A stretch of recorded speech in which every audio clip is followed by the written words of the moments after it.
Eu sou a Melison Carmo, terapeuta de família, de casais, mentora de mulheres. Participo como colaboradora de alguns projetos e ONGs, como a Rede Brilhe, que é uma rede internacional de mulheres que tem o papel de despertar e capacitar lideranças. Um beijo aí a todas as brilhantes, a todas as mulheres pastoras e líderes que fazem parte da Rede Brilhe. O NUMEC, que é Nucleadas Empreendedoras Cristãs, da Márcia Rodrigues, que é uma rede que cuida das empresárias, das empreendedoras, e nesse período que nós estamos vivendo é uma ação tão importante e necessária, né? Somos Filhas Semeás, que é um braço do Conselho de Pastores de Sapucaia do Sul, também um grande abraço para todas elas lá, e o Reconstruindo Muralhas do Vale dos Sinos, Sapiranga e todas as regiões da Cássia Rodrigues, que é uma empreendedora com festas, com eventos maravilhosas, que tem feito um trabalho aí reconstruindo a vida das pessoas, e eu tenho ajudado nesses projetos, além do Lidera Mulher, que é a minha mentoria de inteligência emocional e gestão da emoção. Muitas aqui que estão assistindo já participaram, outras já estão na 7ª turma, e eu amo mulherar, eu amo estar com pessoas, eu amo conhecer pessoas. Isso faz expandir o meu universo emocional, cognitivo e espiritual. Maravilhoso, maravilhoso. Muito obrigada por estar disponibilizando tantos dons aqui pra gente. Como tem muita gente aqui que eu não conheço, provavelmente, né, o pessoal que tá te acompanhando, eu vou me apresentar rapidamente. Eu me chamo Thaís Bilhalba, eu sou gaúcha, sou aqui de Cachoeirinha, trabalho como agente de transformação e sou empreendedora há mais de 15 anos. E foco os meus esforços na gestão de rotinas pessoais e empreendedoras, porque eu acredito muito na força da constância, na força do hábito, para que a gente possa se desenvolver, para que a gente possa se autoconhecer, para conquistar objetivos, que nós fomos criadas para governar, fomos criadas para levar o nome de Deus para frente, para exaltar o nome dele através da nossa excelência, através da nossa boa saúde, do nosso desenvolvimento espiritual, profissional, tendo o verdadeiro sucesso em todas as áreas. Então, fico à disposição de vocês em função do conteúdo. Tem muito conteúdo no blog, no YouTube também, podem me acompanhar aqui. E eu tenho uma mentoria específica para rotina pessoal e uma mentoria específica para rotinas do sucesso empreendedor. Então, fico à disposição. Melison, eu não podia deixar de trazer essa partezinha aqui que eu separei para ler, para embasar o nosso conteúdo hoje aqui. Hoje de manhã estava eu fazendo meu devocional, meu estudo aqui. Deus trouxe no meu coração assim, ó, Thaís, como tu vai falar de mente agitada, mente tumultuada, nebulosa, sem clareza, para ter um dia produtivo, sem falar de Marta.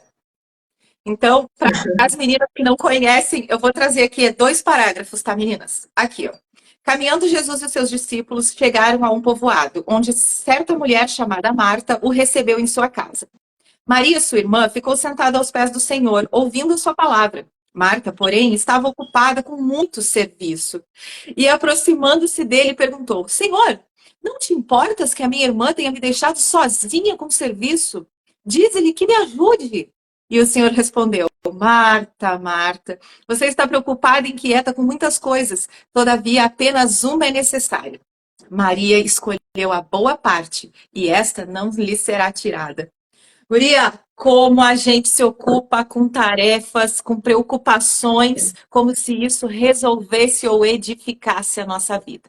Às vezes a gente fica matutando aquele problema, não consegue se concentrar, não consegue ser produtiva, igual Marta. E ainda reclama dos outros que não entram nesse flow com a gente, né? E ainda reclama que ninguém está preocupado junto.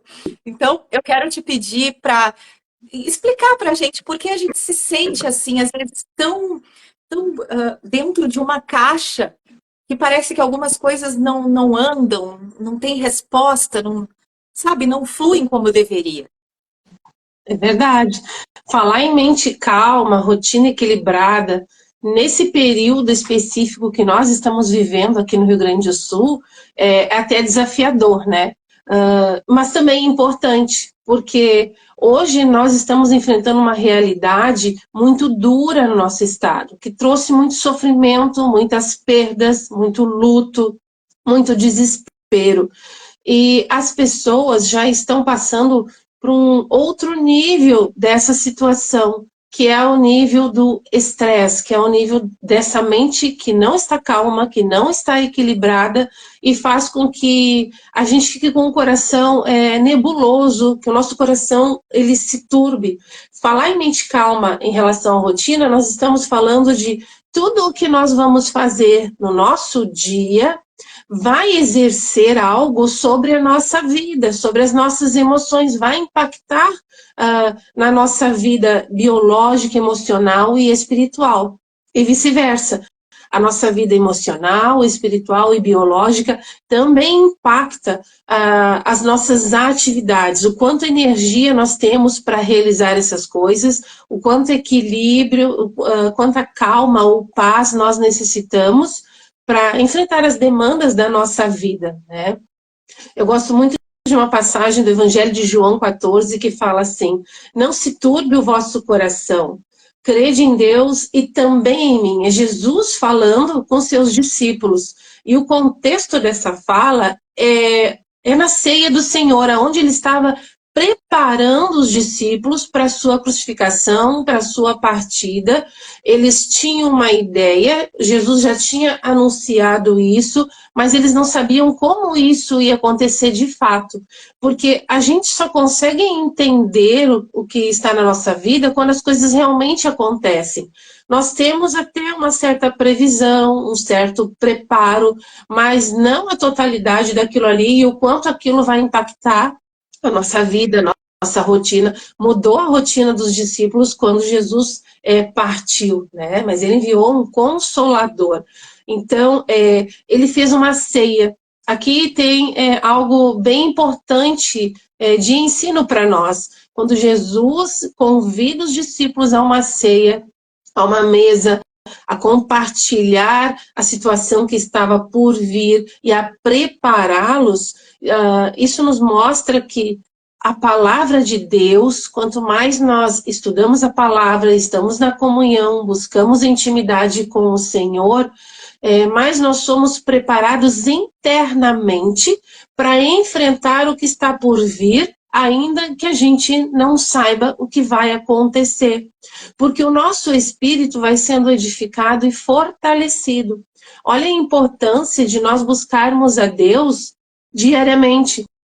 Porque a Bíblia também diz que a cada dia cabe o seu próprio mal. Então, eu não sei o que vai acontecer no dia de amanhã, mas se hoje eu já estou buscando Jesus, significa que eu já estou me preparando, me antecipando para o dia de amanhã, fortalecendo meu espírito. Ainda que a minha carne seja fraca, ainda que as minhas emoções fiquem desequilibradas em decorrência de algumas situações, o meu espírito está edificado, o meu espírito está forte, então eu vou ter recursos internos para enfrentar aquilo ali. Né? Eu gosto muito de uma frase. Oi? Pode falar, desculpa. Eu gosto muito de uma frase do Rubem Alves, quando perguntaram para ele acerca do sucesso da vida dele. E ele diz assim, que quase tudo que ele planejou não deu certo. Mas tudo que aconteceu na vida dele, na verdade, foi muito melhor do que ele poderia ter planejado. A gente tem que planejar, né? Tem que fazer metas, tem que pensar no futuro, mas quando a gente entrega para Deus o nosso futuro, o nosso dia de amanhã, a verdade é que a gente não sabe o que vai acontecer. E tu sabe que desde que eu venho planejando já há alguns anos os meus planos, conforme os planos de Deus. E, guria, é muito mais emocionante. Eu garanto que seguir os planos de Deus é uma montanha russa. Às vezes a gente pensa assim, não, viver assim é uma forma mais contida, né? Não, gente, é uma emoção, assim, ó, porque coisas extraordinárias e sobrenaturais acontecem que tu nem imaginava, e que não estavam nos teus sonhos, porque a gente planeja até aqui. a nossa mente, como ela está, às vezes, muito fechada, muito limitada pelas nossas experiências, né? Pelos tombos que a gente levou, e porque a gente também não tem condição de olhar para o futuro e trazer ele tão real para o nosso dia a dia, a gente se baseia na situação de hoje para conseguir construir o futuro. E a nossa situação hoje é uma situação de carência aqui no Sul, é uma situação de dificuldade. Então, como que eu vou tranquilizar minha mente, acalmar minha mente e pensar no futuro se a minha realidade hoje não me mostra condição para isso, né? Então, ter esse plano com base no que Deus te traz, tipo assim, eu vou fazer meus planos para hoje, né? Mas estou aberta, Senhor, para o que tu quiser trazer para a minha vida, né? Eu só estou planejando aqui para eu poder começar a dar os meus primeiros passos durante o dia, mas depois meu dia é teu. E as coisas vão acontecendo com mais firmeza, com mais coerência, muitas vezes, do que se a gente tivesse feito. E outra coisa interessante que tu falou e que eu me lembrei agora que eu passei por essa fase foi que entregar o nosso dia, o nosso plano para Deus, fazer o nosso plano para acalmar nossa mente, que é uma forma de acalmar nossa mente, planejar, dar finalização, né? É uma forma de acalmar. Mas continuar preocupada não é confiar, não é ter fé de fato de que o futuro será melhor, de que Deus está conosco. Então, além de planejar o nosso dia, que é uma forma de acalmar a nossa mente, é uma forma de dar finalização, um pouco de previsibilidade por um tempo tão imprevisível, tão fora de controle que nós estamos. Só que não largar mão depois de entregar, depois de planejar e entregar, também é uma forma da gente se manter apreensiva, se manter resistente a tudo que a gente pode viver de extraordinário durante o dia. Então, uma sugestão, tá, minha para vocês, agora a Madison trouxe a chave de tudo, né, que é ter o nosso momento de desenvolvimento espiritual. Dentro desse momento de desenvolvimento espiritual, converse com Deus para que Ele interfira nas tuas decisões na hora de planejar e planeje. Madison, deixa eu te falar, teve um estudo que eu pesquisei, que eu me aprofundei, sobre uma psicóloga, psiquiatra de 1920, a Bruma Zeigarten, que eu não sei nem se tu já ouviu falar dela, ela não é muito famosa. Ela descobriu, estudando o cérebro, estudando a mente, que todos os assuntos que não têm acabativa ficam em aberto na nossa mente. Então, por exemplo, eu faço uma compra na internet. Enquanto essa compra não chega, tudo que é buzina lá no portão, eu vou dar uma olhada, porque eu acho que é a minha compra chegando. Aquilo não sai da minha cabeça. E assim é com tudo que acontece na nossa vida, até com aquela atividade que a gente diz assim, eu tenho que passar no mercado hoje. Se tu não anota isso, essa atividade fica em aberto na tua mente e tu começa a acumular na tua mente tarefas. E a tua mente não foi feita para acumular tarefa, né? E para isso existe o caderno, para isso existe o aplicativo. Tua mente foi feita para acumular memórias, experiências, boas lembranças, ou para ponderar, para entender, mas não para arquivar tarefas. Então, olha a importância de nós termos um planejamento feito por nós, aonde a gente dá acabativa para as nossas atividades, mas fazendo o que a Madison falou, pedindo direcionamento, tendo esse momento espiritual, para que esses planos atendam à grandeza de Deus, não à nossa pequenez. Isso aí. E Madison, sabendo que a gente tem por natureza essa mente preocupada como a de Marta, né, que às vezes se distrai com tarefas, será que a gente não está, na verdade, colocando nas tarefas e se mantendo nesse nível de ocupação e de excesso para fugir da nossa realidade, do nosso trabalho que realmente é difícil e desafiador? Será que não é isso? A mente não apronta isso com a gente? A mente humana é uma caixinha de surpresas. A vida é tão complexa que, inclusive, diagnosticar alguém com uma determinada síndrome ou transtorno leva muito tempo, porque tudo é muito limítrofe na nossa vida. E existem muitos muitos fatores que envolvem, por exemplo, a decisão e a escolha de uma tarefa.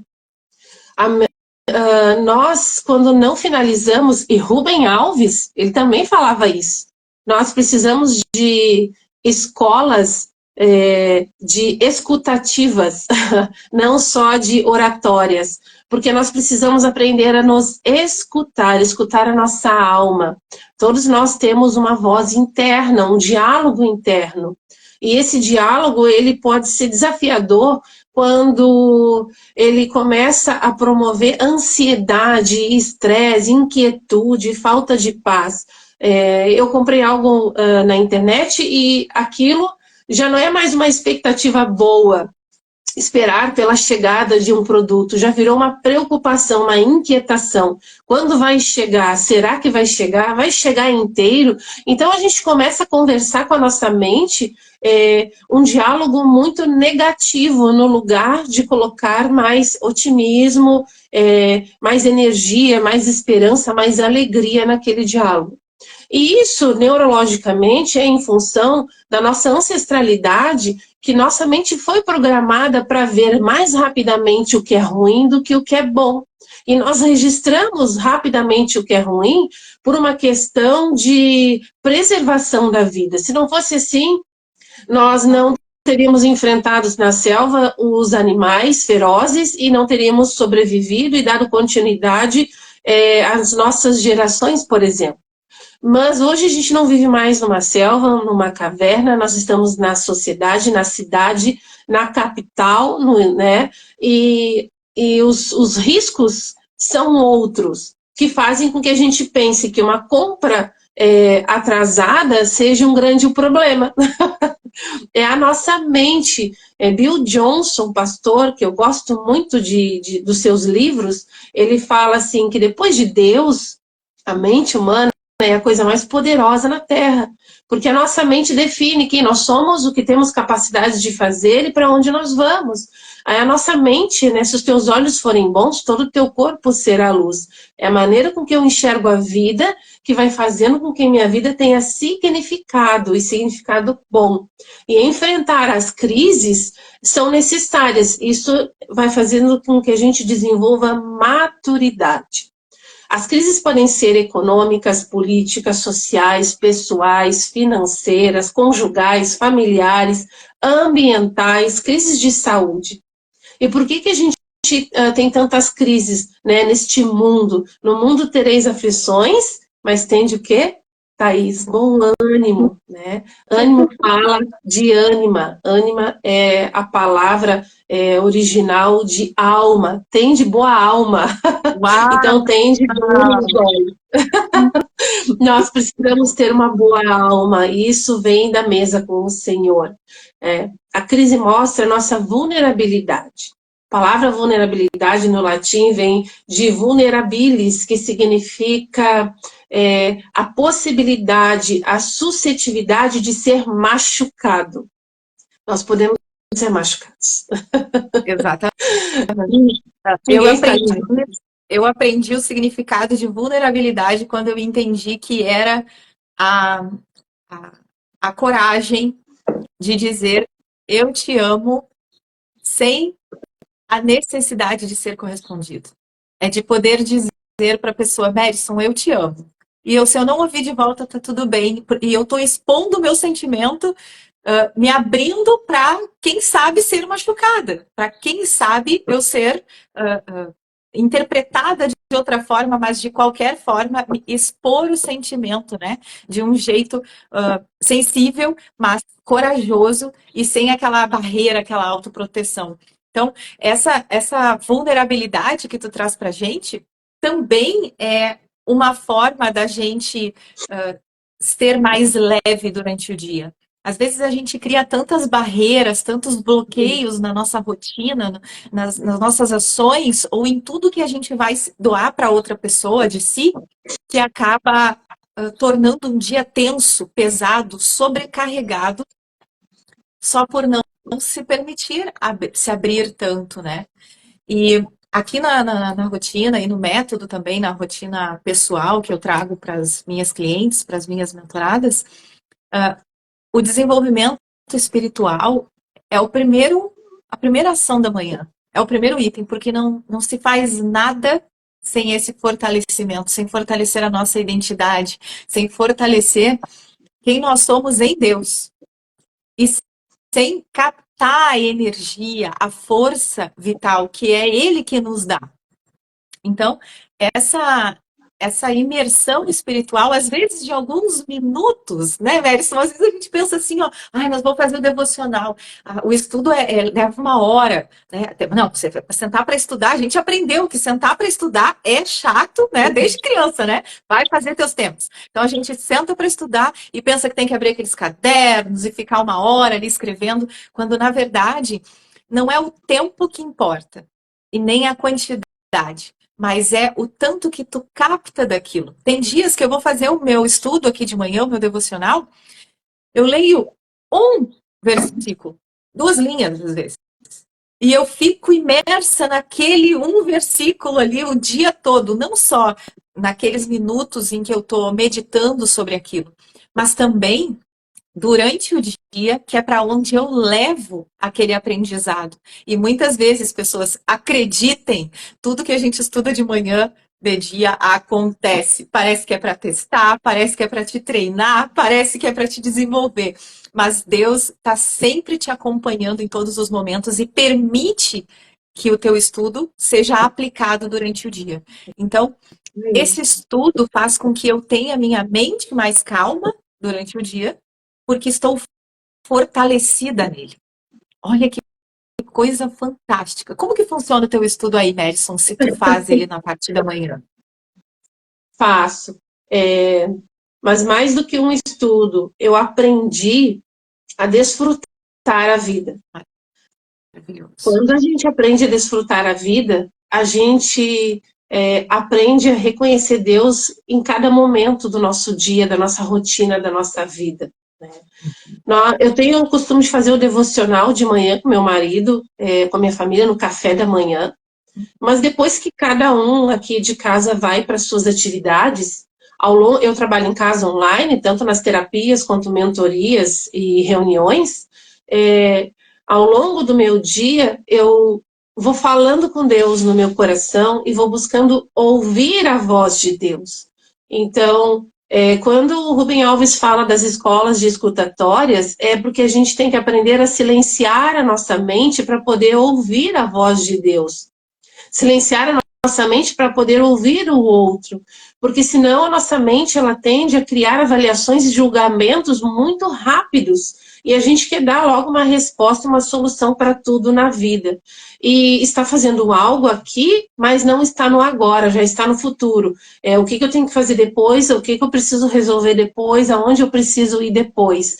Nós perdemos a capacidade de desfrutar a vida e estar no aqui e agora. E isso dificulta o enfrentamento das nossas crises, sejam elas coletivas ou pessoais, ou até de identidade, como você falou aqui. É interessante que a palavra crise, ela vem do grego, que significa decisão. Momento de decisão. Então, quando a gente está diante de crises, de dificuldades, de aflições, Deus está nos convidando a tomar uma decisão. E sem inteligência emocional, que é aprender a ouvir a minha alma, sem o meu espírito estar pronto, edificado através da palavra, da comunhão e da intimidade com Deus, dificilmente eu vou ter sabedoria na tomada das minhas decisões, até para fazer uma compra na internet, ir no mercado, cuidar da minha casa ou do meu trabalho. Nós precisamos aprender a silenciar tantas vozes na nossa mente. Exatamente. E enquanto tu estava falando, eu também me lembrei do quanto é difícil ficarmos em silêncio. Eu, às vezes, me pego assim, ó, não, vou desligar tudo agora, chega, eu preciso ficar um tempo sem ouvir nada. Por quê? Ou a gente liga o YouTube para aprender alguma coisa, para escutar um vídeo, para entender sobre como funciona aquilo, aquele outro, aprender alguma coisa nova, ou ouvir até uma pregação, ou a gente abre o Spotify para ouvir um louvor, um podcast, um e-book, ou a gente está sempre rodando, alguma coisa sempre está acontecendo que a gente não acalma o coração através do silêncio para ouvir essa voz. Então, às vezes, no devocional, a gente estuda, medita, se desenvolve para conhecer melhor a voz de Deus e distinguir. Mas a gente não para um minuto em silêncio para acalmar a nossa mente e, de fato, ouvir, praticar a escutativa, que nem tu está falando, né? A gente não para entender a mensagem que ele quer nos mostrar. E Deus não grita. Eu tenho isso muito claro na minha mente. Deus não grita. Ele sussurra, né, o que ele quer te dizer. Ele traz sinais sutis durante o dia, dos direcionamentos. Então, se a gente não mantiver a mente calma, se a gente não tomar a decisão, que nem tu falou ali, ó, crises exigem decisão. Se a gente não tomar a decisão de fazer um devocional de manhã, mas não só lendo, eu vou ler aqui, vou fazer minha parte, né? Como a lei manda, vou fazer a minha parte e pronto. Não, lê, medita, anota o ponto principal. Existe uma regra chamada 1 por 1 que eu ensino na mentoria, que é que para tudo que tu leu ou assistiu um vídeo, pega a mensagem central e leva para o teu dia. Então, é um entendimento para uma prática. Porque às vezes a gente escuta 50 coisas durante o dia e não lembra da primeira. Exatamente. Então, como o devocional é a primeira atividade do dia, anota a ideia central ali, o teu entendimento central e diz, ok, e o que disso eu posso praticar durante o dia? O que Deus quer conversar comigo através dessa atitude hoje? Anota na tua agenda isso. Não precisa botar no post-it ou tentar memorizar. Bota na tua agenda, no teu caderno centralizador, leva para o teu dia e deixa aquilo te lembrando toda hora do comportamento para discernir a voz de Deus. Porque a gente esquece a mensagem. E aí, durante o dia, como que Deus vai mostrar para a gente se a gente não está sensível, né, àquela demonstração, àquela mensagem? Isso aí. E tem alguma dica, alguma sugestão, algum aprendizado sobre como a gente pode fazer esse devocional, Merison? Assim, que tu disse, olha, eu fiz assim uma vez e tive uma excelente experiência, ou realmente, né, transcendi a mente tumultuada do dia a dia e consegui acalmar. Existe alguma coisa nesse sentido que tu possa deixar pra gente? Sabe que uma das minhas especializações é MBA, Coach, Desenvolvimento de Pessoas. E o coach, a psicanálise, a psicologia, a terapia, eles carregam centenas de ferramentas. Não é uma ou duas, são centenas, literalmente. Então, eu procuro dizer assim, como cada pessoa é singular, nem tudo o que todo mundo está fazendo vai dar certo para você. Procura entender aquilo que tu gosta, né? Eu gosto de fazer uma devocional no café da manhã com a família e de conversar sobre a palavra de Deus. Aqui em casa nós temos o hábito de ler, então cada um pega um livro e nós sentamos na sacada, meu marido e eu, e às vezes os filhos vêm também, e a gente começa a comentar sobre aquilo que está lendo e o quanto aquilo a gente pode aplicar na nossa vida ou melhorar a nossa vida. E depois a gente vai trocando. Então eu vou ler o livro que você está lendo, e esse livro está de acordo com a palavra de Deus, e isso já me remete a um versículo, a um louvor, a uma experiência, a um aprendizado, até da vida de outra pessoa que passou por aquilo ali. Nós gostamos de conversar sobre os testemunhos das pessoas também, né? Aquilo que alguém passou e que eu não preciso ter passado, mas eu posso aprender não só pela dor, mas pelo que o outro está passando também, carrega tanto ensinamento, né? E lembrar que em meio às crises, às tomadas de decisões, a nossa vulnerabilidade, Deus, ele trabalha de 3 formas. O sim de Deus nos abençoa, o não de Deus nos protege e o esperar em Deus nos prepara. Então, se eu entendo que toda a minha rotina, as minhas decisões, a minha vida familiar, profissional e as minhas crises estão na mão de Deus, ou Ele está me abençoando, ou Ele está me protegendo, ou Ele está me preparando. Então, eu estou bem. De toda forma, eu vou ficar bem.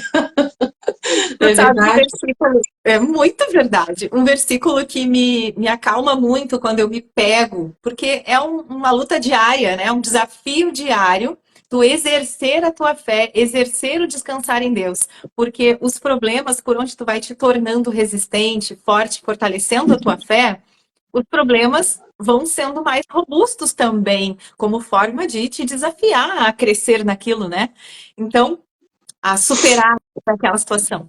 Então, um versículo que me ajuda muito a ter uma mente mais calma é: tudo coopera para o bem daqueles que amam a Deus acima de todas as coisas, segundo o seu propósito. Então, se tudo coopera para o bem, tudo não é só no trabalho, tudo não é só na área sentimental, nos relacionamentos, na área social, se tudo é tudo, né? Deus não diz as coisas, né, mais ou menos ou bem entendidas. Então, eu entendo que tudo que acontece, se a internet cair agora, eu entendo. Eu não fico brava, eu não fico com raiva, eu não fico ansiosa, eu não fico reclamona. Eu entendo que tudo coopera para o bem. Então, alguma coisa aí tem. E aí entra o que tu falou, Guria, eu vou por escrito colocar isso na internet depois. Isso que tu falou, que esperar em Deus, eu adorei isso, e eu acho que isso é inspirador para a gente memorizar. E aí, na hora do aperto, na hora do desafio, que é diário, porque às vezes as pessoas pensam assim: ah, não, mas eu faço meu devocional todo dia, né? Levo a mensagem para o meu dia, pratico, tento ouvir a voz de Deus, fico em silêncio para acalmar a minha mente, mas por que que eu ainda me sinto assim? Por que que eu ainda estou me sentindo assim tão, com a mente tão tumultuada, né? Tão atordoada? Vão existir dias maus, né? Não é porque temos essa prática que não vão existir dias ruins ou dias em que a gente está de fato nos sentindo assim. Até porque para as mulheres, né, nós temos aí o nosso organismo que flutua muito em relação aos períodos, né, do mês que nós temos. Então, é provável sim que a gente se sinta mais fragilizada, com uma mente, de repente, mais tumultuada em determinados períodos. Mas não significa que vai ser sempre assim, porque temos a palavra.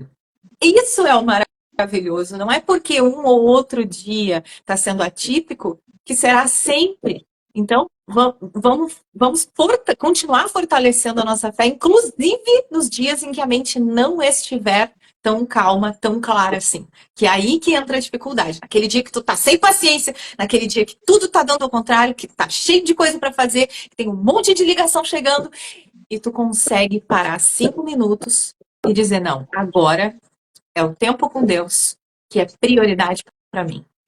Mesmo Respira, nos dias maus, né? e respira aí, né? Ah, Respira, não pira. eu, eu falo às vezes sem respirar. Eu sou muito acelerada, Mary. Sou muito. Eu sou o tipo de pessoa que senta para olhar um filme com o marido e estou fazendo tricô. Ou eu estou melhorando o meu caderno. Ou eu estou fazendo uma lista. Vou aproveitar para fazer a lista do rancho enquanto eu estou fazendo outra coisa. Então, eu tenho que me policiar muito. A Ana Kate disse podar as distrações. Ana, fantástico essa observação. A rede social hoje faz com que a gente deixe de silenciar a nossa mente e diga: não, vou ficar em silêncio agora. Mas vou dar uma Aham. olhadinha no Instagram Muita antes. Sabe? informação. Muita informação. E isso faz com que a gente fique muito atordoada e acabe se perdendo no tempo. Então, uma coisa que me fez despertar para as redes para não rede social é olhar o meu tempo online. Eu não sei se tu já parou para olhar o teu tempo lá do Aham. Instagram.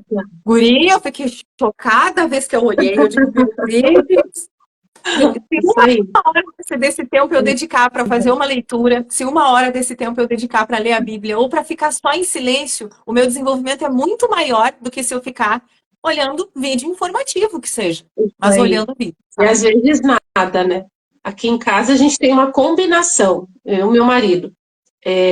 Quando nós estivermos juntos e se estivermos no celular e começarmos a perder tempo nos Reels, na internet, a gente troca o celular por um livro e a gente avisa o outro. Pega o livro agora. Vamos começar a falar do que a gente está lendo. Exatamente, é necessário. O casamento serve para isso, né? Às vezes o casamento pode ser, assim como Marta morava com a irmã lá, que também, né, morava com outra pessoa, estava com outra pessoa e que reclamava que uma era muito descansada e a outra só trabalhava. Assim a gente pode colaborar para que os dois, né, tenham exatamente uma rotina equilibrada, dividindo as atividades, fortalecendo o outro quando o outro estiver desviando. Porque não é uma competição, é uma ajuda que tu tem ali naquele relacionamento, né? Eu gosto de dizer assim para as pessoas, somente em terapia. Você está vivendo a vida ou a vida está te vivendo? É um trocadilho. Muito bom, isso mesmo. E tu sabe que uma fragilidade das minhas mentoradas é o dizer não. Elas não dizem não, elas dizem muito sim. Elas são talvez tão boas de coração, talvez tanto na intenção de ajudar todo mundo, que elas acabam se sobrecarregando. Tu pode fazer isso? Verdade. Claro, tu pode ir lá? Sim. Não, mas dá tempo. Eu vou rapidinho, passo no caminho. Eu ligo para fulano, eu peço para ti, deixa que eu faço. Na intenção, às vezes, de amar o próximo pelo seu fazer, elas acabam dizendo muito sim. E isso faz com que o dia delas termine com elas exaustas. Então, Isso aí. esse excesso de sim, às vezes, também deixa a nossa mente tumultuada, nossa mente muito fechada, né? E aí, o que nós estamos perdendo de bom no nosso dia, enquanto estamos tão ocupadas com as tarefas e com essa mente Principalmente maquinando. desfrutar a vida, né? Não só viver a vida. Experiência é diferente de vivência. Quando tu acorda, você está vivendo. Você escova os dentes, faz o café, vai trabalhar, vai no mercado, resolve coisas. É uma rotina de vivências. Mas a experiência é quando eu transformo a vivência em algo significativo.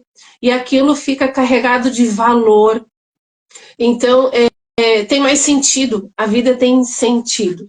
É importante eu ouvir a minha alma, eu buscar a Deus nessa intimidade, assim como Jesus fez ali com os discípulos na última ceia, trouxe para a mesa, os preparou para as crises, né? E a gente vai edificando a nossa alma, mas também eu gosto muito da frase que diz assim, quando fala não se turbe o vosso coração, está falando de perturbação. A palavra turbe, no original, está falando de desordem. Então, você como especialista, né, na rotina, sabe que a desordem da nossa vida, a desordem das nossas emoções, a desordem da nossa rotina vai causar muita confusão, estresse, ansiedade e desgosto. Se eu quero ter uma vida e vivê-la gostosamente, eu tenho que reduzir o desgosto da vida, a desordem da vida, as perturbações, que às vezes coisas simples do meu dia estão me causando porque eu não estou presente no aqui e agora, porque eu não consigo respirar fundo, porque eu não consigo desfrutar daquilo que eu estou fazendo e estou aí no modo multitask, que é o modo multitarefa. Então eu tenho que aprender a fazer a gestão da crise na minha vida, a gestão do tempo, a gestão do comportamento, porque todas as emoções vão me levar a comportamentos. O que eu preciso avaliar é o meu comportamento no meu dia e fazer a gestão do comportamento e a gestão do afeto também. Tem algumas gestões aí. Gestão de crise, gestão do tempo, gestão do comportamento e gestão do afeto. Como eu me sinto ao longo do meu dia e como eu preciso modular esses momentos e melhorar o meu humor. Porque o humor da gente é que nem o termostato, né? O termômetro, ele avalia a temperatura, se eu estou com febre, eu não estou com febre, né? Mas o termostato, ele modula a temperatura do ambiente, assim lá na geladeira ou no ar-condicionado. Então, se eu ligar o meu ar aqui e colocar 23 graus, mesmo que agora esteja 10 graus, né, em função do clima, ele vai modular a temperatura da onde eu estou. Então, o meu humor, ele modula tudo que está no meu entorno. Ele é esse termostato.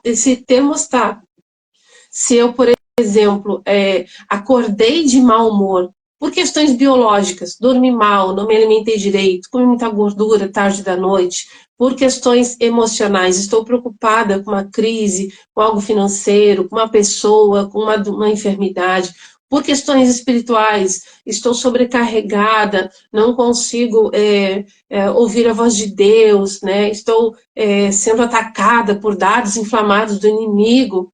Esse humor, ele vai ditar todo o resto do meu dia. E aí, Thaís, você pode, de repente, passar por mim e não me cumprimentar direito ou ser hostil, e porque eu acordei mal, eu vou avaliar isso de uma forma muito negativa e vou trazer, aí entra questões da alma, a carência, a humilhação, a rejeição, né, a traição. Eu começo a avaliar sobre um viés cognitivo negativo e distorcido, e isso vai comprometer a nossa comunicação e nosso relacionamento. Agora veja, você é a Thaís, continua aí, vai me cumprimentar do mesmo jeito. Mas se eu acordei melhor, eu busquei a Deus, eu entreguei o meu dia ao Senhor, eu modulei as minhas emoções, eu ouvi a minha alma, mesmo que você me dê um bom dia ruim ou me trate mal, eu não vou avaliar de forma negativa. Vou ter mais resiliência. Exatamente. E mais empatia também de saber que os meus entendimentos, a minha concepção do que acontece no mundo tem a ver comigo e não com o outro. Então, às vezes, a gente interpreta, nem tu está falando com base no nosso humor, mas tudo é assim. Até um gesto de carinho a gente interpreta pela nossa experiência. Então, é importante a gente ter essa clareza e identificar esse humor. Quantas vezes já aconteceu de iniciarmos o dia e eu trabalho aqui de frente com o meu marido, tá? Nós temos uma mesa bem grande, ele trabalha numa ponta, eu na outra, então a gente fica de frente um para o outro. E às vezes ele tá mastigando e aquilo ali, né, dá um nervosinho assim, sabe? E aí eu digo, não, mas peraí, o problema é ele se alimentar? Ou o problema sou eu que estou desconfortável com alguma coisa? Às vezes eu até só estou com sede, sabe? Alguma coisa, assim, algum detalhe. A gente precisa se autoconhecer, entender as nossas necessidades, entender o quanto a gente precisa se fortalecer e entender que a gente precisa ponderar na gente antes de jogar para o outro, né? Essa responsabilidade de se encaixar no que a gente precisa para ser feliz. Então, a mente calma, ela vem fazendo um resumão, né? A mente calma, ela vem e complementa comigo, tá, Mérison? Do nosso momento de espiritualidade, no nosso momento de contato, de relacionamento com Deus, para que a gente se fortaleça nele e na nossa identidade. Vem do nosso praticar durante o dia, os ensinamentos que a gente recebe através da voz de Deus pela palavra. Vem do silenciar. É isso, né, Mércio? Então, me ajuda aqui. Vem do silenciar. Exatamente, de ter momentos na rotina em que a gente se permite ficar em silêncio, tomando um cafezinho no sol, agora tá marcando sol para a próxima semana, comendo uma bergamota bem quietinha, meditando, sem música, sem pensar em WhatsApp. Ter um tempo fora da rede social, porque a rede social deixa a nossa mente muito ativa, não só pelos estímulos visuais, da iluminação, como do furacão que é a quantidade de informação de 10 em 10 segundos que a gente recebe. Nosso cérebro, acho que não comporta essa velocidade. Então, isso faz com que a gente fique realmente com os pensamentos atordoados, né? E como planejar para que a gente possa dar os primeiros passos e crie uma previsibilidade, mas também na hora do momento espiritual, entregue esses planos a Deus para que ele possa agir com o sobrenatural, abrindo e fechando portas. E aí entra aquele... Repete para nós, por favor, Mérison, eu preciso que tu repita aquela história do descansar, sabe? Aquele trio que tu falou, não sei se tu lembra. Tá. Sim. Tá? Como Deus trabalha na nossa vida. O sim de Deus nos abençoa. O não de Deus nos protege. E o esperar em Deus nos prepara. Então, Deus, de toda forma, vai estar com a gente. maravilhoso. Isso já é, assim, ó, o top do assunto para que a gente possa conseguir acalmar nossa mente. Eu queria te pedir, Meriton, já que tu disse que leu bastante, que gosta muito de ler, se tu tem aí pelo menos indicação de 2 livros para que a gente pudesse deixar alguma herança, né? Alguma Primeiro é a Bíblia. Vou deixar. Eu adoro ler. O primeiro aqui, ó, já tô lendo também. É a Bíblia, todo dia, tá? O segundo, do Bill Johnson, é a presença de Deus na nossa vida, tá? Tudo que você lê do Bill Johnson vai edificar a tua vida. O outro é de Ethan Kross, a voz na sua cabeça, tá? Como a gente ouvir esse diálogo interno, tá bom? Ó. Maravilha. O outro é Ansiedade, do Augusto Cury, nosso psicólogo brasileiro mais famoso. E por último aqui, então, Administre Suas Emoções, da Joyce Meyer, que eu amo ler Joyce Meyer, e tudo que eu leio dela, para mim, é bom. Para mim é desafiador. A Joyce Meyer, ela tem muito vídeo no YouTube, né, também, muitos trechos ali das pregações dela, dos eventos dela, e é um desafio para mim ouvir um vídeo dela e parar, anotar o insight, aplicar, sabe? Fazer a regra do 1 por 1, porque o conteúdo dela tu consome assim com muita fluidez, com muita facilidade, parece que tudo te serve, tudo te encaixa, tudo te veste, né? É fantástico. Bom, eu sou autora do livro Ela é Dela, então também deixo à disposição aqui para vocês. Legal. Deixa eu pegar um exemplar aqui em cima. Aqui, ó. Aqui tem o livro Ela é Dela. No livro Ela é Dela eu te ensino o método 5Cs para viver a tua rotina do sucesso. O que é o método 5Cs? São 5 momentos durante o dia que organizam a tua rotina diária para que tu possa viver as 7 áreas da tua vida. Então, as primeiras áreas do dia que são praticadas é a espiritual, mental, física e familiar, que são as tuas áreas de fortalecimento. Um corpo forte, saudável, uma mente sã e o espírito fortalecido em Deus, junto com a tua família, que é a base de tudo, né? Para depois, sim, tu conquistar a tua área profissional, financeira e social, firmado na tua identidade e forte nos teus propósitos. Porque senão a gente sai o dia com fome de qualquer jeito, não acorda o corpo, não conversa com Deus. Como que vai conquistar algo verdadeiramente edificante para si, né? Então, nós precisamos de um formato, de um método que nos leve a realizar isso com consistência no longo prazo. Então, o método 5Cs está disponível pelo livro Ela é Dela e está disponível também na mentoria, onde eu te acompanho e implemento passo a passo, caso tu precise dessa mão dada, né? Que eu gosto muito de dar a mão para as pessoas como guia, como ajuda. E todos que vão ouvir, compartilhem, curtem, nos sigam nas redes sociais e apoiem o nosso trabalho. Se você quer participar de uma mentoria na área da gestão da emoção, me procure. Terapia de casal, de família, de mulheres. Eu estou aqui com um trabalho bem intenso nessa área. Finalizar com uma frase de Rubem Alves, que diz assim: a vida não pode ser economizada para amanhã, ela acontece sempre no agora. Então não economizem vida para amanhã não, vivam hoje, por isso que hoje se chama presente, é uma dádiva de Deus para a nossa vida. Desfrutem das suas atividades com alegria e deem significado à sua rotina. Façam a gestão do tempo e aproveitem cada segundo que nós temos aí, o fôlego de Deus nas nossas narinas.